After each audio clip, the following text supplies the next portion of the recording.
Det her, det er figur 110. Den viser kvindernes menstruationscyklus. Man skal lige lægge mærke til, at venstre menstruation, altså det her røde felt her, det ikke passer sammen med livmoderslimhinden og LH.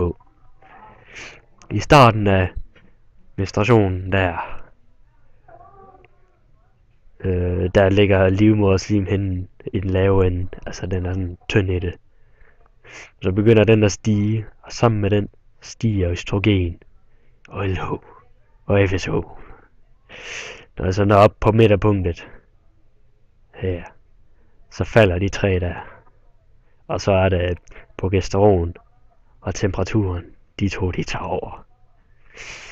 Og de følger så med den her livmoderslimhinde med at stige lige så stille ind til det her punkt her, hvor de så alle tre, de bare falder.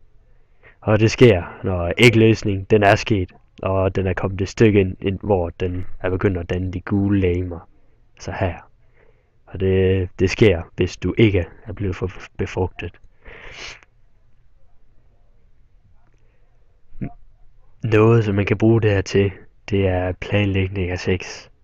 Og det er, at 6 dage før ægløsningen, så er det helt sikkert at have sex med hinanden.